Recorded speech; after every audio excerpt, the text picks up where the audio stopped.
The running game for both sides is going to be the key reason that whoever wins this football game is because they succeed in the rush game. However, Iowa State was great in pass coverage last year. They were first in the Big 12. But heading into Farmageddon last season, they were 15th in rushing defense in the conference. Was that because of injured linebackers, or was that because of more? Well, I raise you one, Nick, because Dylan Edwards is absolutely electric, and he might run all over you. And oh, might I add, we have the best dual threat quarterback in the Big 12. How can Iowa State, in the first key factor of the game here, when we're talking the key factors, who to win Farmageddon, how can Kansas State stop the run? Excuse me. How can Iowa State stop the run?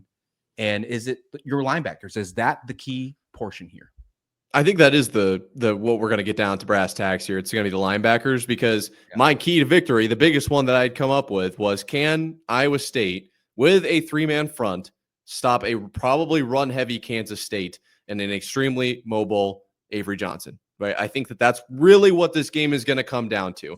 You're going to get beat a couple times from some wide receivers. Like that happens in Farmageddon, right? There are just 60-yard bombs from Kansas State every year for some reason. I don't really know why that happens. If we can limit those, that'd be great. But I'm willing to take one as long as we don't give up 5, 6, 7 yards a rush consistently throughout the game. That is going to hurt you way more, in my opinion. So the question of how, that's really up to John Heacock. That's not really my specialty, but I would guess we're going to have to be bringing some sort of, maybe not necessarily pressure, but at least awareness from the linebackers, creeping them up a little bit more into the box. You're going to risk, obviously, over the middle throws. I am not a defensive coordinator, okay? So don't come at me there. I just think that the linebackers need to supplement the three-man front to stop this rush, the rushed attack. I think it's really what it comes down to.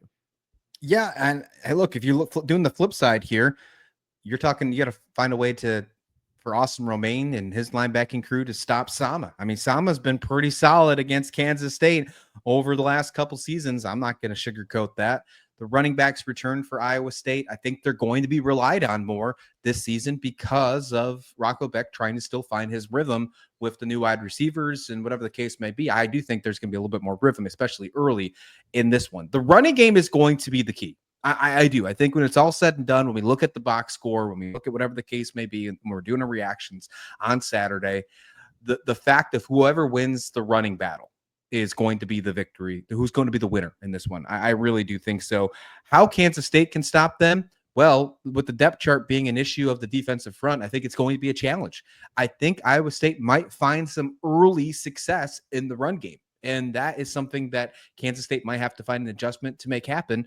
I will say that has turned into a concern over the last couple of days because of that availability report that's popped up with no Ryan Davis, with no depth defensive linemen, with a couple of those other defensive guys sitting on that either doubtful or probable. It's going to leave me with a little bit of concern heading into this game until it's all said and done, and hopefully when purple rings the bell for the winner. Well, let me ask you this really quickly. If you predict this correctly, effectively, and say that Iowa State can get off to an early kind of rolling start with their run game and potentially put Kansas State in a hole. Let's just hypothetically say that. Can Kansas State pass their way out of it? Because you're not going to be running the ball in what could be a really rainy game. Yeah, you're going to have to take a chance and throw it a little bit, but you can't afford the clock to run down. So can you throw out of a hole? Can Avery Johnson fight his wide receivers? That's something that I think that if Iowa State can get the lead and force Kansas State to throw, that's an advantage. Yeah, there was multiple times just in the Farmageddon game last year that Avery Johnson found Jace Brown one-on-one. I mean, so yes, they can find the wide receivers, and you mentioned it already with some deep shots. They always find a way to do it in Farmageddon. Avery and Jace back again. It's like the Blues Brothers, man. It's exciting. They're back again. They're ready to roll. I am excited to watch that happen. I would not be shocked if there's a 50-yard touchdown pass from Avery Johnson, Jace Brown, in this game. So yes, for that answer, I do think that they can throw themselves back into this game, but I don't want that to be the situation. And let's kind of turn into this conversation a little bit more. We'll kind of do a little swapping here, and let's talk about the quarterbacks. Let's talk about Avery Johnson and Rocco Beck here. And look, last Farmageddon, play one, Avery Johnson fumbled the football. Turnovers is the key. Jack Trice was bumping. Oh, yeah. I sat down last night and I rewatched the Farmageddon game, and play one was an option play out to Dylan Edwards, and Now, the replay, when you go back to the replay, and I'm not going to say this, you take it as you will, but the rules analyst on the TV, I know you were actually at the game, but the rules analyst at the game was like, that was not a fumble. It should have been reversed, whatever. Take that as you will. I'm not going to blame the refs for nothing, and nor will I ever in any show. That's just stupid. But I will. Kansas State had 2 turnovers in the first half, and Iowa State scored touchdowns on each of those turnovers. Turnovers are going to be a key factor as well. Avery Johnson has to protect the football. If he protects the football, even if Iowa State finds a way to be successful at the run early, I don't think it gets out of hand. I don't think that Kansas State is going to have to throw to get back into this game. Iowa State might just have some consistency with the run, but that doesn't mean Kansas State won't either. I just think that Iowa State might have a little bit more of a one dimension to the running game while they are slowly trying to find their wide receiver game. How does Rocco Beck find a way to make those wide receivers that everybody is going to be looking at right away, those receivers that have to fill 167 receptions, that magic number we keep talking about over and over again, Nick? How do they find a way to find that confidence and shock factor from the start of the game? Because that's where all eyes are going to be from national media. Can Rocco Beck do it without Higgins and Knoll?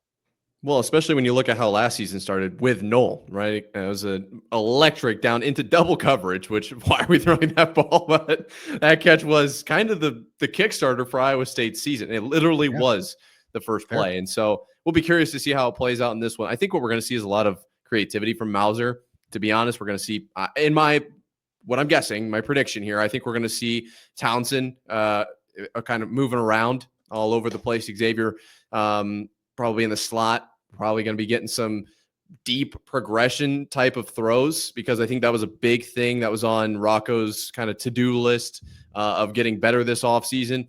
So it might be a 2.5 second, 3 second read where somebody breaks open over the middle. You have to let the play develop to get that receiver open. I could see some plays like that being worked in there as well. I don't know exactly who is going to do what. I think that was the position group that had the most oars for Iowa State, was that wide receiver position. So I don't know who's going to be out there and making the big plays. I just know that they're all capable.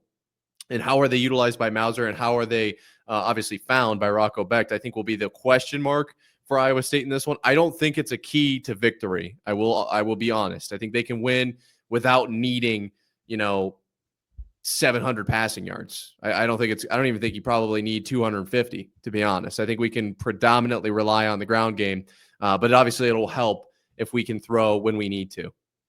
These teams were so similar last year when you look at points per game, passing yards per game, defensive points allowed per game. They were so similar in almost every aspect of the game.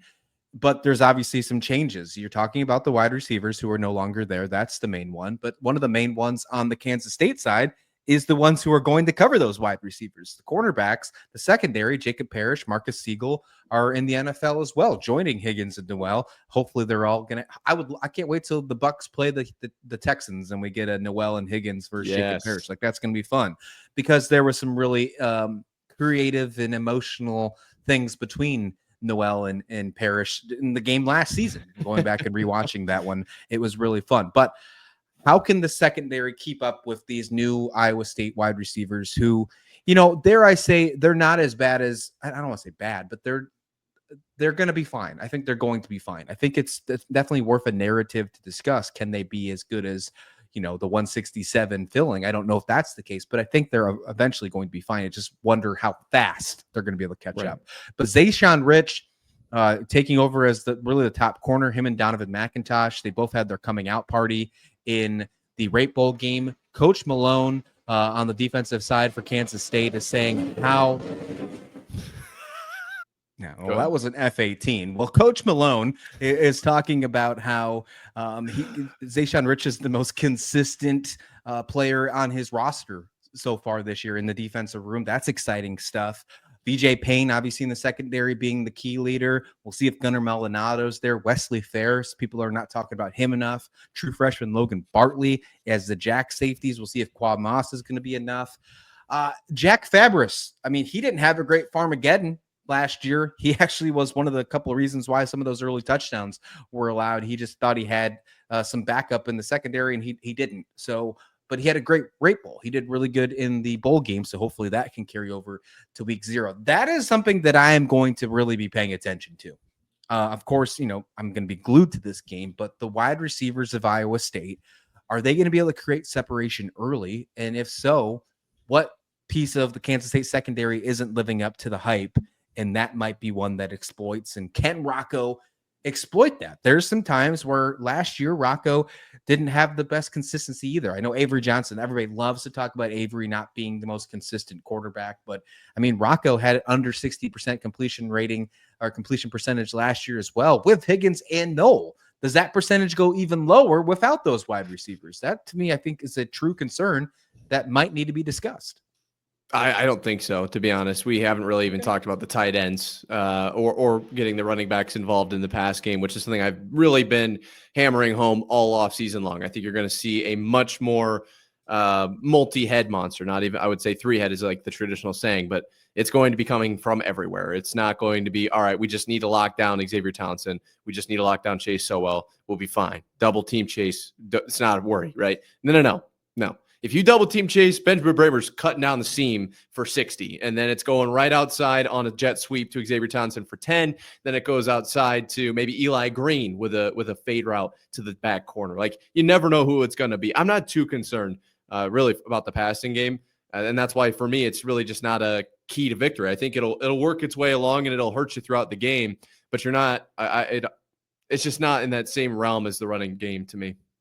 Well, I can tell you this, and the running back, absolutely. The running back, whoever wins the rushing game will win this football game. I do agree with that 100%. This is going to be an exciting game. There is going to be so much excitement surrounding this, and I'm so glad that there's no other game on other than this one, so I can be completely glued and not even think about leaving my seat. I got the Busch Light ready to go. I mean, it's for farmers. It's for farmers. I'm ready. Yeah, the Iowa water, baby. That's awesome. Oh, okay. I'll take it. All right. So lots of stuff to be excited about in this one.